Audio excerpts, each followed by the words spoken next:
Boa noite, amigos da Nova Nordeste. Vocês vão acompanhar a partir de agora momentos da entrevista que fizemos com Claudinei Oliveira, técnico do esporte, para o programa Craque CBN. Fiquem ligados aqui na Nova, você que prefere o programa a novelas mexicanas, aquelas dublagens fantásticas.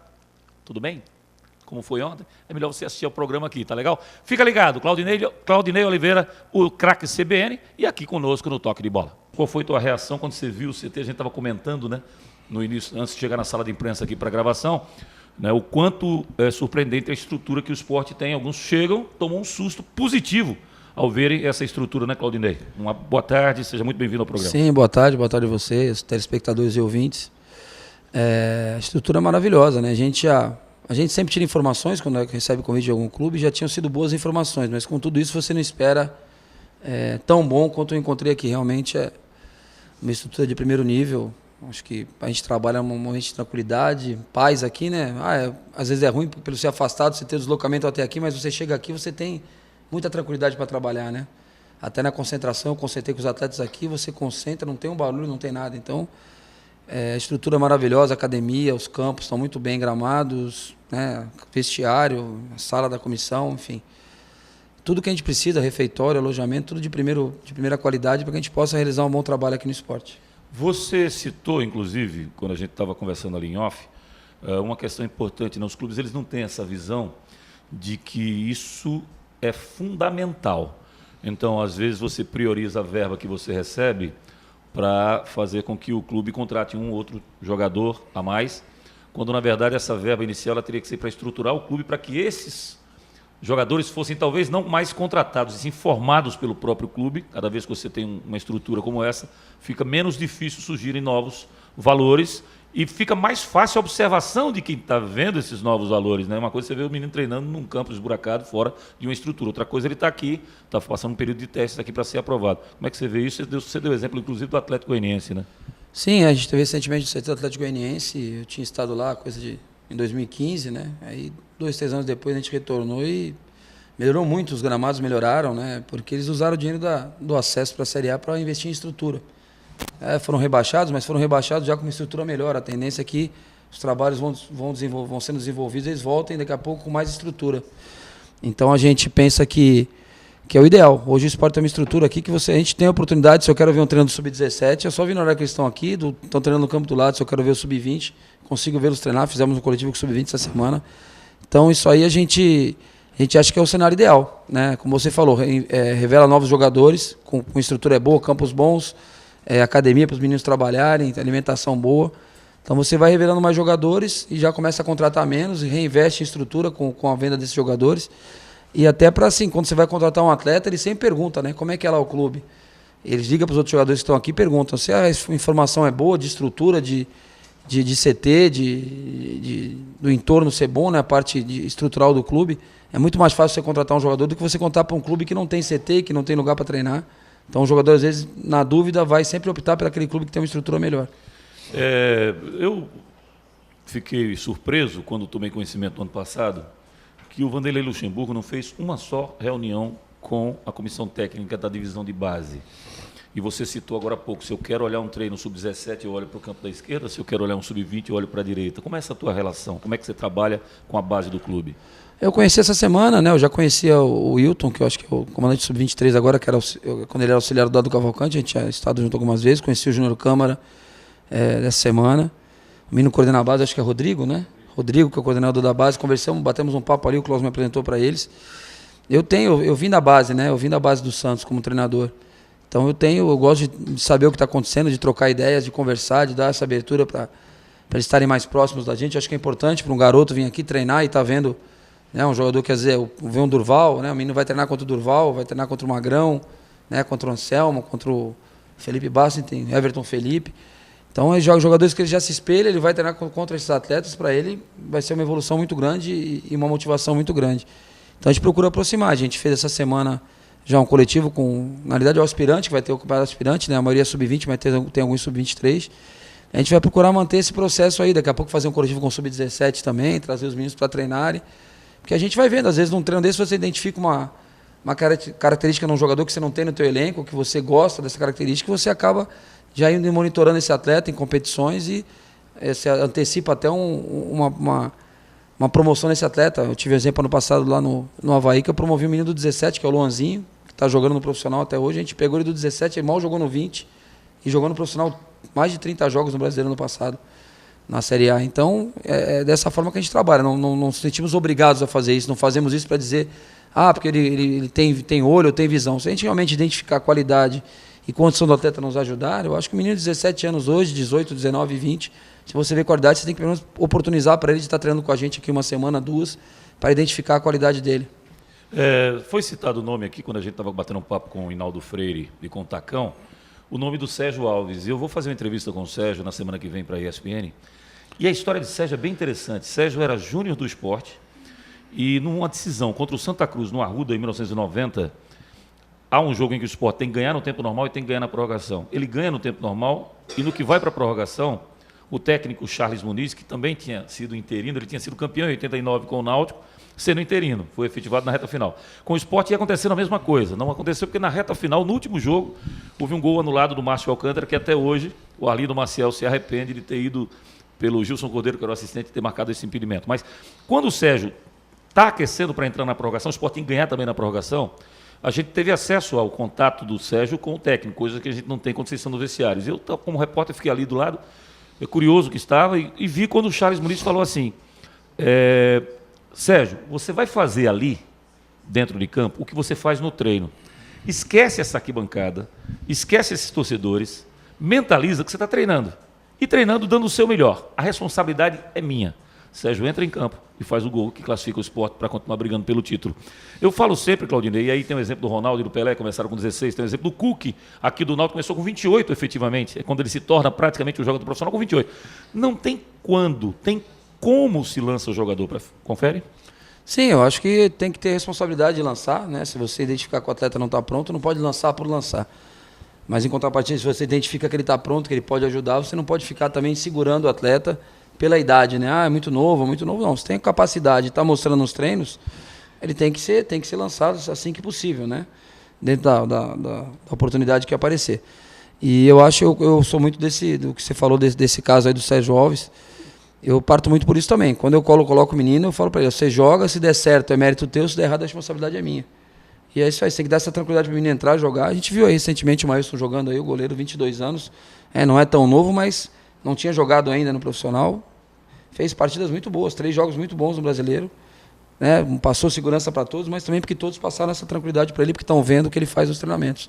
Então eu acho que passa muito por isso. Se você colocar o jogador e dar confiança para ele jogar, só colocar por colocar, só lançar por lançar, não adianta. Aí você lança e tira e às vezes perde um jogador talentoso que você não teve a paciência devida com ele. Mas então, qual é a meta? Você chega, consegue uma vitória contra o Paraná, depois você consegue... o Sport já tinha jogado bem contra o Botafogo, tomou um gol no final, depois ganhou do Paraná, consegue vencer o do Bahia, o Bahia mostra que tem força fazendo 3-0 no Vasco no meio de semana na Copa do Brasil, e aí você tem essa sequência em glória com o Cruzeiro, Corinthians em casa, depois sai para jogar com o Palmeiras, depois volta para jogar com o Atlético Mineiro, depois sai para jogar com o Internacional. Como é que você vê? O Campeonato Brasileiro não tem muito que escolher adversário. Mas como é que você vê o momento do esporte, como você trabalha essa meta? Se você, por exemplo, pega esses 5 jogos pedreiras e você diz assim, se eu somar 8 pontos, tá bom? Como é que você trabalha nesse sentido matemático? Eu não gosto muito de fazer projeções, eu gosto de trabalhar jogo a jogo. Eu acho que tem que ser assim no brasileiro, né? Cada jogo, como você falou, não dá para escolher adversário, não dá para escolher campo, não dá para escolher clima. Né? Você tem que ganhar, tanto tentar ganhar do Cruzeiro lá, chovendo, com granizo, o que for, ou com sol de 40 graus às 11 da manhã, você tem que tentar ganhar do Cruzeiro. A forma como você vai ganhar, você vai escolher. Se você vai ser mais ofensivo, mais defensivo, vai ser mais precavido, vai se expor mais. Mas a gente tem que jogar sempre para ganhar. Ninguém entra em campo, não, vamos jogar, vamos pular para empatar. O empate pode se tornar um bom resultado de acordo com o que você apresentar o jogo. Mas assim, a gente tem que procurar ganhar todos os jogos. Para ganhar, você não precisa fazer loucura, se expor, sair atacando o Cruzeiro que nem louco. Você tem que ter uma estratégia que te possibilite ganhar o jogo. Então a gente vai buscar em cada jogo que a gente disputar fazer os 3 pontos. Não fazendo os 3, buscamos trazer o empate. Lógico que não vamos conseguir ganhar todos os jogos, apesar de não estar escrito em lugar que é proibido, mas é muito difícil no brasileiro. Mas vamos trabalhar para ganhar jogo a jogo. E aí não adianta a gente fazer cálculo. Você fala assim, tá bom, perde do Cruzeiro, ganha do Corinthians, perde do Palmeiras. Não dá para fazer conta, né?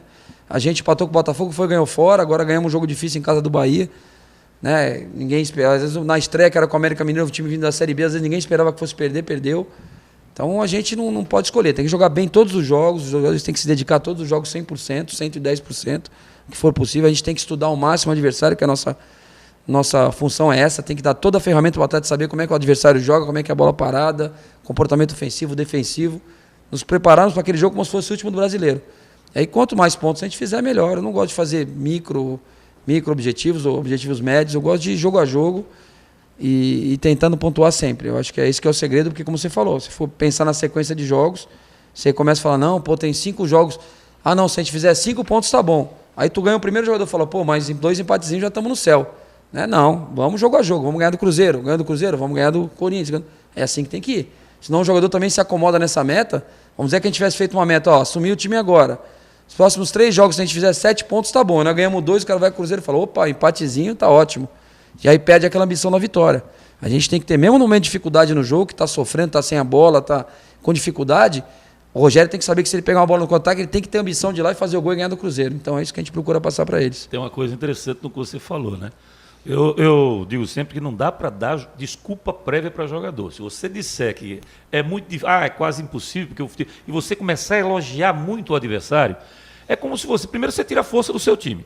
E segundo, é como se você estivesse dentro do seu jogador. Se você perder, é normal. Concorda? Sim, não pode. Você começar a falar, gente, o jogo lá, a viagem é longa, o jogo é 11 horas da manhã, domingo, o Mineirão vai estar cheio, o time do Cruzeiro é fantástico. O cara já vai, opa, se a gente empatar, estamos no céu, tem que pagar bicho dobrado. Não é isso não, a gente tem que, o Cruzeiro joga desse jeito, se a gente jogar desse jeito, a gente vai ter chance de ganhar o jogo. Ah, eles vão ter mais posse de bola, podem ter, vão finalizar mais, mas se a gente estiver organizado, a gente consegue ganhar o jogo do Cruzeiro. Aí você tem que passar para eles, né? Mostrar o caminho para ganhar o jogo. Se não ganhar, tudo bem, empatou. Pô, empatou, trouxemos um ponto no jogo fora contra o Cruzeiro, é um bom ponto. Mas você já não pode sair daqui com esse objetivo. Passar para o teu atleta que o empate tá bom. Porque daqui a pouco ele faz 1-0, os caras empataram, tá bom. Não tá bom não, a gente tem que ganhar o jogo. Fez 1-0, tem que segurar 1-0 ou fazer o segundo. Né? Então a gente procura trabalhar isso jogo a jogo, trabalhar bem a cabeça deles, para que já não se ache que qualquer coisa é bom. A gente não pode aceitar qualquer coisa. A gente tem que... Porque daqui a pouco chega no final, tá faltando 1 ponto, 2 pontos para manter na primeira divisão. E cada jogo que a gente abriu mão aí, porque achou que o adversário era bom, que a derrota era aceitável, a gente vai sentir falta lá no final. O ponto é o mesmo, né? O ponto contra a América, o ponto contra o Flamengo. Contra a gente não pode... Embora a gente saiba que hoje, vamos dar um exemplo, se a gente pegar o Grêmio, lá no estádio, lá na Arena do Grêmio, poxa, é um jogo muito super difícil. Se a gente perder um jogo do Grêmio de 1-0 e 2-0, a imprensa vai entender que o time do Grêmio é melhor. Só que a gente não pode aceitar isso para nós. A gente não pode abraçar essa ideia. Não, gente, se a gente perder do Grêmio é normal. Não é normal perder para ninguém. São 11 contra 11, a gente treina a semana inteira, a gente tem que ir lá e no mínimo empatar. Perder para ninguém. Entendeu? A gente não pode achar que é normal perder. Depois do resultado, se apresentou o jogo, eu vou dar a coletiva, gente, o Grêmio mereceu vencer, porque jogou melhor, ou nós fomos melhores, perdemos, eles tiveram o mérito deles, aí tudo bem. Você admitir que o adversário foi superior no jogo é uma coisa. Agora, você sair daqui já admitindo essa superioridade antes do jogo acontecer, não pode, né? Você tem que mostrar a ferramenta para o teu atleta dificultar a vida do Grêmio, do Corinthians, do Palmeiras, de quem quer que seja. Vamos para o intervalo e voltamos com a segunda parte da entrevista com Claudinei Oliveira aqui no Toque de Bola. Como jogador, quais foram os treinadores que você gostou e que te passaram alguma coisa de positivo para você formatar quem é Claudinei hoje? E como treinador também, quais foram os treinadores, você como auxiliar técnico, você como divisão de base, quais foram os treinadores que compuseram a equação que formaram a sua personalidade? Eu comecei jogando futebol lá em Santos, na Portuguesa Santina, sub-15, depois fui pro sub-17, na época chamava infantil, juvenil e júnior, né? Uhum. Era infantil da Portuguesa, depois a partir do juvenil no Santos. Tive alguns treinadores que eu não gosto muito de citar, porque a gente esquece de um outro, daqui a pouco o cara vê a entrevista e fica chateado. Mas a maioria dos treinadores que eu trabalhei, eu aprendi alguma coisa, vi alguma coisa que eu gostaria de fazer, que fizessem comigo, e muita coisa que eu não faço de jeito nenhum com o meu atleta. Então, eu levo muito isso. O que eu gostava dos treinadores e o que eu não gostava. Né? Por exemplo, eu tive um treinador que passava, na semana a gente via o jogo inteiro nosso, o jogo inteiro do adversário, daqui a pouco repetia o jogo inteiro nosso, que tinha uma coisa... Pô, me enchia o saco aquilo, com todo, perdão pela expressão. Eu não tinha paciência, era um desgaste com o elenco, de ficar apontando o erro do jogador. Então eu não faço isso. Respeito quem faz, mas eu não faço. Eu procuro otimizar o tempo. Vamos fazer vamos decupar esse jogo aqui, mostrar para o jogador o que interessa ser mostrado. Né? Não mostrar o jogo inteiro, não tem que sentar e ver o jogo inteiro. Então a gente decupa o jogo, aí isso aqui é interessante. O resumo do time do Cruzeiro. É um resumo do que a gente fez de bom no nosso jogo e do que a gente fez de ruim no nosso jogo. Passa, cobra, corrige, vai para o campo e faz no campo. Né? E nada melhor do que ele fazer no campo a situação. Não adianta você mostrar só o vídeo, Porque tem gente que no vídeo já entende. Tem gente que se não puser lá, não pegar pelo braço e mostrar no campo, não faz. Isso não é demérito para jogador. Cada jogador tem uma forma de percepção. Tem jogador que vê, só de rever o jogo já entende o que ele fez errado. Tem jogador que tem que ir lá e mostrar para ele. Então, tive vários treinadores que eu gostei de trabalhar como atleta, né? Até pela postura, pela coerência, né? Treinadores que tinham essa coerência que a gente comentou, outros que não tinham nenhuma, que sonhavam, sonhei que o cara ia fazer um gol, vou botar ele para jogar, né? Já passei por isso também.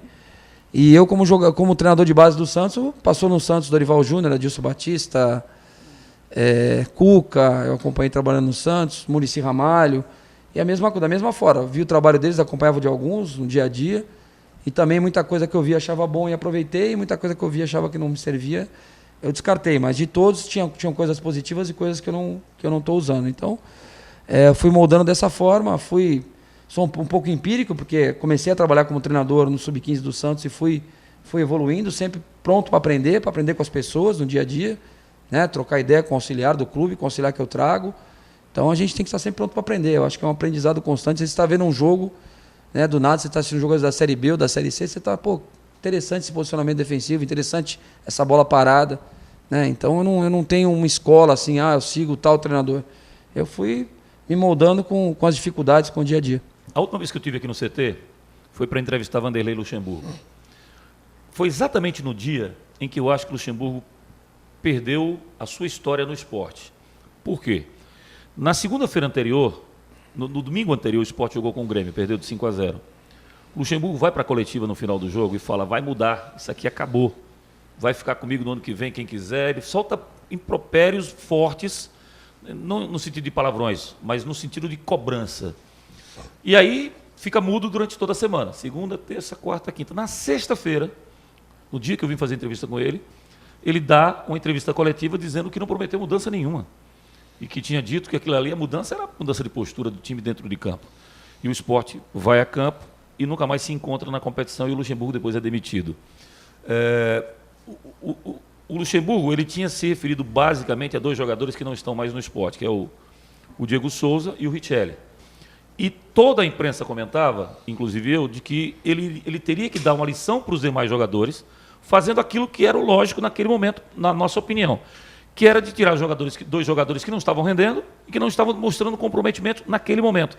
E se ele os tira e coloca no banco, ele resgataria a força, aquilo que a gente conversou agora há pouco, resgataria a força dos demais jogadores e, ao mesmo tempo, mostrava para os atletas que só jogariam aqueles que efetivamente estivessem melhor. Pergunta para você, você já se sentiu refém de algum jogador, de não poder tirar o jogador porque ele ganhava muito mais ou porque ele poderia decidir o jogo aos 44 do segundo tempo? Qual é a tua postura com os jogadores mais cascudos? Não, nunca me senti refém de atleta, até porque eu assumi o Santos no lugar do Muricy em 2013, né, logo depois da saída do Neymar, e o Santos tinha um elenco recheado, estava o Durval, o Edu Dracena, Montijo, né, Arouca, Cícero. Eu fui dirigir atletas que ganhavam 10 vezes o que eu ganhava, talvez, ou mais, né? Eu estava vindo da categoria de base. Em nenhum momento eu perdi o comando, eu me deixei comandar por eles, né? Até porque se fosse para eu ficar lá, ser marionete deles, eu nunca seria treinador, né? Quem está em volta está observando isso. Então eu acho assim, não vou nem comentar a questão do Vanderlei, porque eu acho que estou muito longe de conseguir o que o Vanderlei já conseguiu na carreira, não estou nem próximo do que o Vanderlei é, em termos de treinador. E eu acho que as coisas que as decisões que ele tomou pelo motivo que ele achou mais correto. Não estava nem presente aqui. Acompanhei esse fato porque esse jogo que aconteceu depois foi Sport Avaí. Eu estava no Avaí, a gente ganhou de 1-0 aqui na Ilha do Retiro. Então eu até para acompanhar o noticiário, ver o que podia acontecer, eu acompanhei tudo, o áudio vazado, a gente acompanhou todo o noticiário. Mas eu assim, tem jogadores que têm uma história no clube, né? Você tem que respeitar a história. No Avaí eu trabalhei com o Marquinhos, o maior ídolo da história do clube, né? O maior cara jogou aqui no Santa Cruz, ele. Que mais fez gol na ressacada. Então chegou um momento que a gente teve que tirar o Marquinhos do time, você tem que chamar o cara e tem que dar uma satisfação para ele. Você não pode simplesmente tirar como se fosse um jogador qualquer. Mas tiraria se tivesse. Você tem, não, ele ficou no banco 8 ou 9 jogos no brasileiro, depois ele voltou a jogar pelo mérito dele, ele sabe disso, ele sempre foi uma relação muito aberta com o Marquinhos. E falei para ele, você está voltando a jogar não é pelo que você fez, é porque você está fazendo hoje nos treinos. Então, mas é lógico que você tem que ter o discernimento que você tem, jogadores, você tem essa satisfação para eles, né? Hoje aqui o Sport, vamos supor, tem Magrão, tem o Durval. Se um dia eu chegar à conclusão, o Magrão não vai jogar, eu tenho que chegar, eu tenho obrigação, pela história do Magrão no Sport, chegar e conversar com ele. Eu não posso simplesmente tirar o Magrão para mostrar que eu sou forte. Seria até uma burrice minha. Né? Então chama, Magrão, ó, aconteceu isso, o momento não tá legal, você não vai jogar. Tomara que isso não aconteça. O Magrão vai entrar, vai voltar domingo, se Deus quiser, e vai seguir jogando até o final do ano. Mesma coisa do Durval. O Durval é um jogador que merece uma referência especial. Foi meu atleta no Santos, é um cara que tem uma história aqui, multicampeão. Né? Então você tem que ter esse respeito com esses atletas. Né? Hoje o Anselmo é o capitão do time. Você vai tirar o capitão do teu time, você tem que dar uma satisfação, você tem que conversar. Se eu estou te falando que eu dou satisfação para todos, né? Isso ninguém pode reclamar. Então, se um dia o Pardalzinho vem me perguntar alguma coisa, eu vou falar, Pardal, é isso, isso e isso. Imagina para esses caras, né? Então, eu acho que você tem que ter essa relação boa com os atletas, tem que dar satisfação para quem vem jogando, o dia que você vai tirar, eu acho que é importante. Né? Não sei se eu estou certo, mas assim, refém de atleta eu nunca fiquei. Né? Até porque você ficar refém de atleta, é melhor você pegar suas coisas e ir embora e vai trabalhar em outro lugar, ou vai trabalhar em outra função, porque se você tiver medo de fazer as coisas, o treinador com medo, a cabeça dele fica um trevo, né? Porque você escala um time lá na tua coluna, no teu programa, o outro repórter escala o outro, o comentarista no dia do jogo fala que você tem que fazer uma mudança, o torcedor atrás do banco está te xingando que tem que colocar o outro. E aí quem quer agradar todo mundo, desagrada todo mundo, não tem jeito. Duas coisas que eu queria abordar com você sobre seleção. Primeiro, o Brasil, quando sai como favorito, ele hoje já tem maturidade para assimilar isso como sendo algo positivo? Ou, de novo, a gente sai como favorito e, de repente, pode ter um tropeço exatamente por achar que vai ser campeão pelo nome, pela força da camisa amarela? Essa é a primeira pergunta, Claudinei. Não, eu acho que está bem tranquilo hoje. Eu acho que até pela condução do Tite, né? A forma que o Tite consegue conduzir o grupo, eu acho que todos estão muito conscientes que o Brasil é fortíssimo candidato ao título, desde que todos se comprometam e todos façam cada um a sua função dentro de campo. Acho que isso a gente tem visto muito, né? Acho que o grande acréscimo que o Tite deu, a seleção brasileira, além dessa questão interpessoal dele, que é muito boa, esse comando dele muito bom, muito sereno, né? Eu acho que é a questão de você ver uma equipe muito organizada em campo. Então, o Brasil, às vezes, a gente apostava muito só na qualidade dos atletas, que os atletas iam resolver, e não estávamos organizados. Então, você pegava um time mais organizado, você tinha dificuldade para ganhar, mesmo com a qualidade dos seus atletas. E hoje você vê o Brasil muito organizado em campo, né? Tanto na fase ofensiva do jogo como na fase defensiva, uma cara muito, muito explícita. Assim. Você vê o time do Brasil, você vê as linhas bem formadas, bem montadas, você bate o olho na televisão, você vê cada um fazendo a sua função e todo mundo comprometido. Então, isso aí eu acho que nos dá essa confiança que, se as coisas caminharem bem, é lógico que futebol é imprevisível, você pode fazer um jogo excelente e não conseguir fazer o gol, e o adversário dá um ataque, faz um gol e ganha o jogo, pode acontecer. Mas acho que essa questão dos jogadores deixarem subir a cabeça, isso aí eu acho que o Tite é um cara que conduz muito bem essa situação. Ele trabalhou no Corinthians, fez um trabalho maravilhoso no Corinthians, né? Sabendo lidar com isso, sabendo lidar com favoritismo em alguns momentos, sabendo lidar com desconfiança em outros. Então acho que ele é um cara que demorou um pouquinho para chegar na seleção, talvez tivesse que ter ido um pouquinho antes, mas esse tempo que demorou um pouquinho fez com que ele melhorasse ainda a sua formação como técnico. Chegou no momento que eu acho que é o ideal e, se Deus quiser, vai nos dar esse título. Quanto fez falta para a seleção brasileira o comando técnico? Quanto o Tite está mostrando como um treinador pode fazer a diferença? Eu acho assim, o treinador da seleção da última Copa era o Felipão, que tinha ganho a Copa de 2002, né? Não dá pra gente falar que não é um grande treinador. Tem os seus conceitos, muitos que eu acho corretos, outros que eu não acho tão corretos, mas eu acho que é um treinador inquestionável. Não tinha nos dado uma Copa do Mundo. Então a comissão técnica do Felipão, que foi o campeão em 2002, e o Parreira foi campeão em 94. Né? Então tinha uns treinadores capacitados. Eu acho que assim, o fato de ser... talvez não vivessem um bom momento a ponto de a gente entrar naquela partida, né, tão sofrida contra a Alemanha. Eu acho que o que faltou para o Brasil foi se preparar para jogar sem o Neymar. Eu acho que foi um fator fundamental. Né? A gente perdeu o Neymar, daquela maneira que foi, né, aquele lance contra a Colômbia. E aí fica difícil. Realmente sem o Neymar já ficava mais difícil, a gente sabia. E a gente talvez tenha se empolgado ainda mais com o título da Copa das Confederações, com uma vitória sobre a Espanha, que até então a Espanha era a melhor seleção do mundo, só que veio na Copa do Mundo, o Brasil não passou da primeira fase. Então a gente ganhou da Espanha, achou ganhar da Espanha era o ápice, né? Ganhamos da Espanha, acho que foi 3-0, 3-1, dentro do Maracanã. E então aquilo ali ficou marcado. E aí a gente, até pela questão do Felipão envolver bastante o povo, né? O jogador se contagiou com aquilo, e canta o hino alto que vai dar certo, e a seleção ficou muito emotiva, né? Muito à flor da pele, né? Muito visceral, assim, um negócio muito... E aquilo ali, quando você tem um momento negativo, como aconteceu com o Alemanha, de sair perdendo o jogo, eu acho que os jogadores não tiveram com equilíbrio emocional. Eu acho que às vezes não parte tanto isso aí do treinador. Né? Você vê o Davi Luiz, que é um jogador internacional, um jogador renomado. Nós tomamos 2 gols, que o Davi Luiz passou os volantes para querer roubar a bola do jogador da Alemanha. Ele saiu da linha de 4, passou, não sei se era o Quem estava jogando não era o Paulinho, era o Fernandinho, que o Fernandinho, que era que estava ali na frente dele, e passou o jogador para querer roubar a bola, aí abriu um buraco na defesa e sofremos 2, 3 gols assim. Você percebeu que o primeiro gol nasce de uma jogada de basquete? Uma jogada Bloqueio, escanteio de bloqueio. Isso. Bloquearam o Davi. Mas é que você está o estudo do adversário. A Alemanha estudou o Brasil fazia marcação individual no escanteio. Ficou um jogador pronto, a hora que o Miller faz a movimentação, o jogador bloqueia o Davi, sem falta, o Miller faz o gol com o pé dentro da área. Então, às vezes, se fosse uma marcação de zona, não tomaria esse gol, mas aí a marcação nossa era aquela. Então, são muitos fatores. Eu acho também simplista botar na conta só do Felipão. Eu acho que os jogadores também não foram tão bem. Talvez o Felipão não tenha escolhido os melhores jogadores para iniciar a partida. Talvez o Bernardo não fosse o cara ideal para jogar contra a Alemanha, um time forte fisicamente. Mas ele estava acompanhando o dia a dia do treino. Então, eu acho que tem a responsabilidade sempre do treinador, que é sempre mais cobrado. Os atletas têm a sua responsabilidade. E o que você falou, o resultadismo. Se o Brasil tivesse jogado pessimamente mal com a Alemanha e tivesse ganho de 1-0, era a melhor seleção de todos os tempos. Aí pegou a Holanda, comeu um astral já abaixo, perdeu da Holanda de novo. Né? Aí começou com o Dunga, né? O processo pós-Copa, as coisas não estavam encaixando também. Às vezes o tipo de comando que os jogadores de hoje já não aceitam tanto, né? Porque você imagina, aqui no esporte você está falando que é difícil às vezes lidar com um atleta. Aqui no Brasil. Você imagina o Tite lidar com jogadores que são bilionários, né? Você fazer um jogador que é bilionário, você motivá-lo para fazer uma função tática, às vezes ter que correr atrás de um lateral que ganha 5 vezes, 10 vezes, 20 vezes menos que eles. Fazer o Neymar correr atrás de um lateral peruano num jogo, né? Sem menosprezar o futebol peruano e os jogadores, mas assim, só dando um exemplo. E ele faz, o jogador volta, ele entende, né? Entende o bem maior que é o grupo. Então eu acho que o Tite tem essa condição de fazer isso acontecer, que às vezes o interpessoal dos outros não foi tão bom, ou era bom e não ficava explícito isso. Concluindo, você falou, o lado do Brasil foi extremamente bem analisado por você. Para corroborar com o que você disse, aí eu vi vários comentaristas dizerem, Brasil afora, que a Alemanha se preparou, que a Alemanha estava...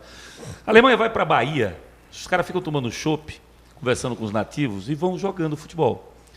Mas tem um jogo contra a Argélia que, se o Neuer não salva no último lance, a Alemanha estava fora. Sim, eu assisti esse jogo. Então, que a Alemanha... Imagine que a imprensa alemã, os tabloides alemães, teriam noticiado se a Alemanha cai fora naquele jogo. Os caras foram para lá para fazer farra com os baianos, que tomaram todas. Era assim. É isso, é por aí. O futebol é assim, é uma bola, é um lance, né? O ano retrasado, quando o Carille assumiu o Corinthians ano passado, teve um jogo da Copa do Brasil, Brusque e Corinthians lá em Brusque. Foi para os pênaltis, empatou, o tempo foi para os pênaltis, o Brusque teve o pênalti para o cara fazer o gol e eliminar o Corinthians. Se eliminasse o Corinthians, o Carille possivelmente voltaria a ser auxiliar. Perfeito. Quer dizer, ele é o mesmo cara, já era o mesmo cara competente que ele é hoje. Só que a se julgar, o Corinthians não pode ser eliminado pelo Brusque. Quer dizer, o Corinthians fez um jogo ruim, o campo do Brusque é pequeno, o gramado é ruim, a eliminação é péssima. Jogaram um jogo na Copa do Brasil, aí o Cássio pegou o pênalti, daqui a pouco o jogador do Corinthians foi lá no alternado, fez, o Carlos Alberto chutou para fora, o Corinthians classificou, deu sequência ao trabalho do Carille e hoje todo mundo reconhece o Carille como um grande treinador. Mas uma bola que, se aquela bola entrasse do pênalti do Brusque, talvez o Carille hoje fosse auxiliar do Corinthians, o Corinthians já tivesse passado 5, 6 treinadores no Corinthians e não tivesse dado o resultado que ele deu. Então você vê como é importante esse discernimento, não só da imprensa, porque a imprensa não acompanha o dia a dia, mas de quem está no dia a dia do clube. Né? Quem está aqui avaliando o trabalho do Claudinei no dia a dia, por isso que eu não faço muitos treinos fechados, que eu acho importante vocês estarem vendo o tipo de treino que eu dou. A hora que você for comentar no teu programa, peraí, ó, Claudinei trabalhou finalização, Claudinei trabalhou linhas defensivas, organização tática. Aí eu fecho meu treino a semana inteira. Chega lá e fala, não, mas também não deve fazer nada, deve ficar fazendo só rachão lá, porque o time não está jogando nada. Então acho que é importante eu mostrar o meu trabalho para vocês. Vocês estão jogando o meu trabalho e eu não posso reclamar que se vocês só jogam uns 90 minutos, se eu não abrir o trabalho para vocês.